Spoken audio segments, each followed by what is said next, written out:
Isang piratang aso.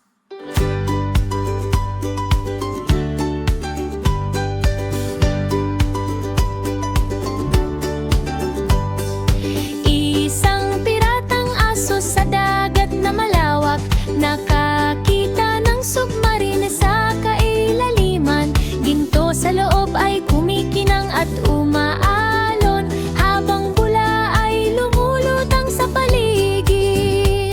Tumahol siya ng plano sa lihim na paraan, at sumisid pababa ng walang pag-aalinlangan. Kuminang ang kayamanan sa tubig na kulay abo, habang isda ay nakatingin sa kakaibang kwento. Ang sombrerong kapitan ay umidayog sa hangin, habang aso ay lumayag, dala ang yaman. Sumigaw ang dagat ng hey hey hey sa dilim.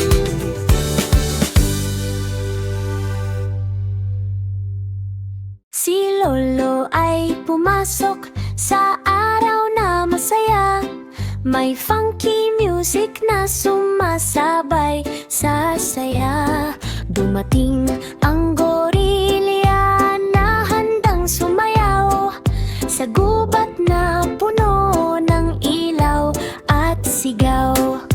Umiikot sila sa breakdance na galaw, habang lahat ay sumisigaw ng hey, hey, wow! Si Lolo ay dumulas sa sahig ng mabilis, parang sayaw ng beats na sobrang bilis. Pumalakpak ang gorilya sa saya ng laban, ngunit si Lolo ang nagwagi sa dulo ng labanan. Nayanig ang gobat sa buong kapaligid.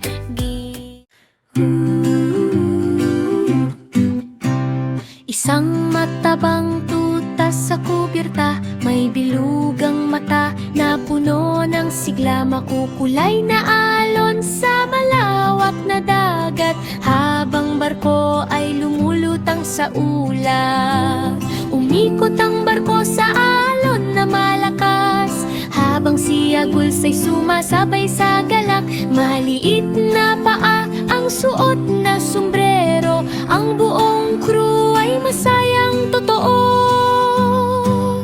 Kuminang ang kayamanan sa gintong liwanag, sa ilalim ng langit na maliwanag. Ang tuta ay kapitan ng barkong masaya.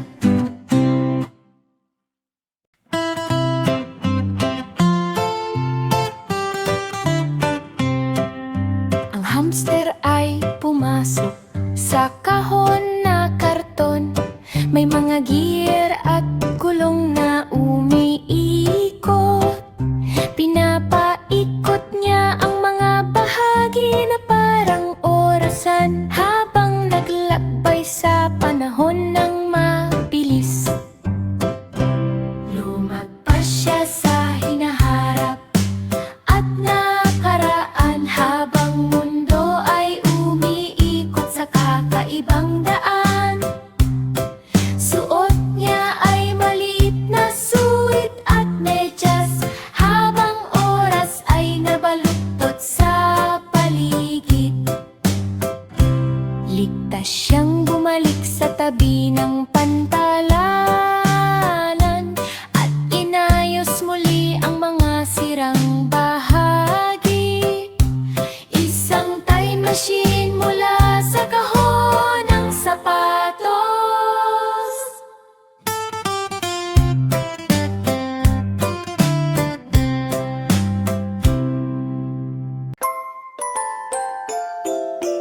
Ang maliit na baboy ay umakyat sa tore, may tuwang sumisigaw sa bawat hakbang.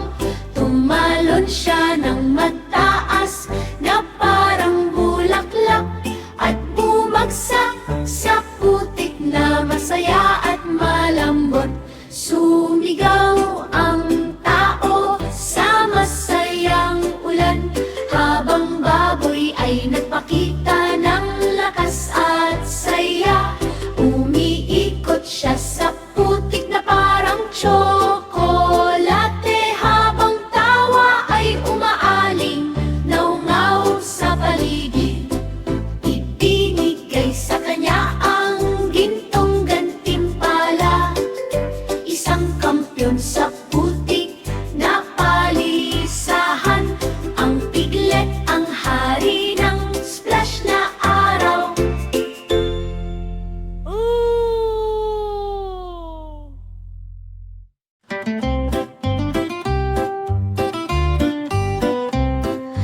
batang unicorn, sanayon na maliwanag, may bilugang pisngi at mata na kislap.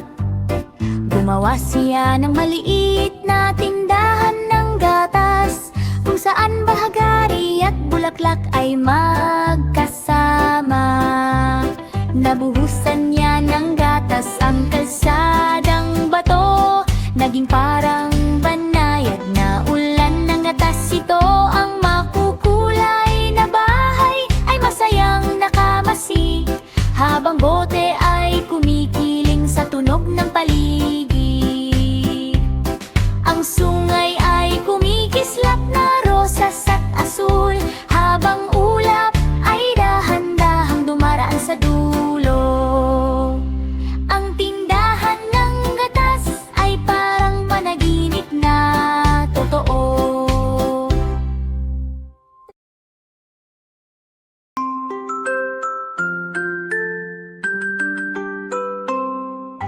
Isang kuneho na abogado na matalino't matalas, sa makulay na korte ng nayon na malawak.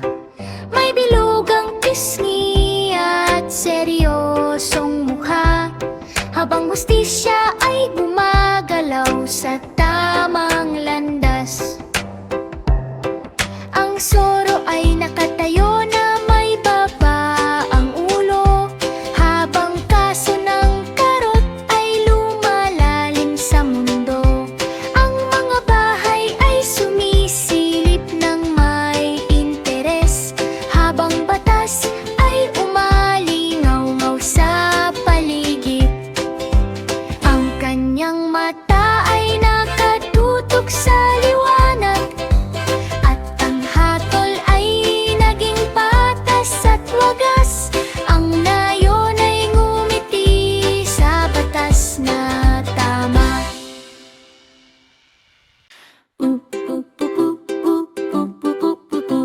Isang batang elepante na malaki, ngunit mabae, may trung na sumasayaw sa bawat galaw.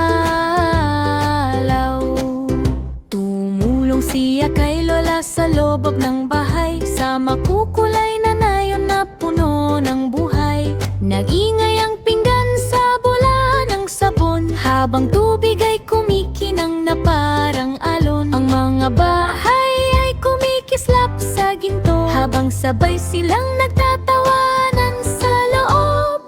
Ang kanyang mata ay puno ng malasakit, habang mga plato ay nagiging malinis. Ang pagmamahal ay lumulutang sa hangin.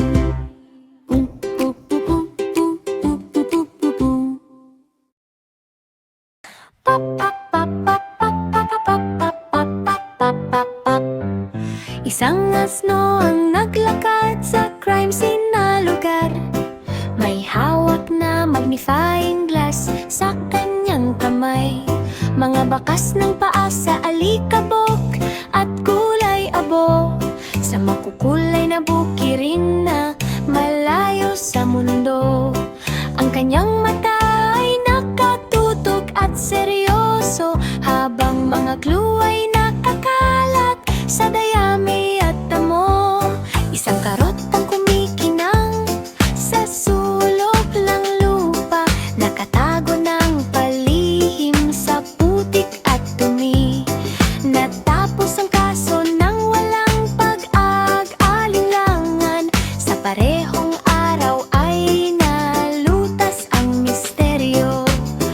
Dumating ang hustisya sa paraan ng asno.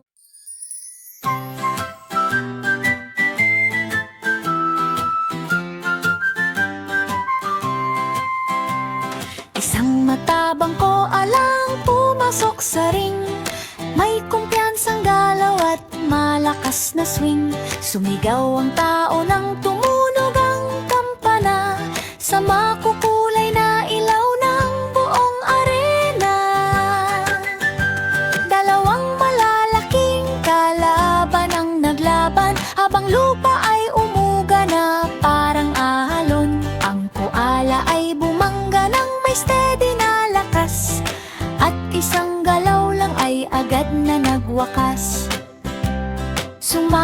niyang sigawan sa buong paligid, habang gintong medalya ay kuminang sa dibdib.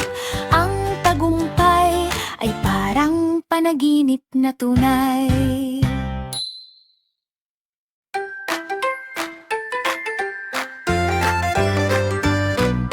Isang maliit na tupa na may malambot na balahibo, nakasuot ng jacket na parang leader ng mundo. Mga makina ng motor ay umuunggal sa daan, sa makukulay na kalsada. Araw at gabi, ang kanyang mata ay puno ng tapang at sigla, habang mga motor ay nakaayos sa linya. Dito tayo, ang kanyang utos na malakas, habang usok at ang apoy ay sumasabay sa galaw. Sumunod hanggang sa bawat kanyang utos, habang kalsada ay naging ligaw na palabas. Ang tupa, ang boss ng walang pagdududa.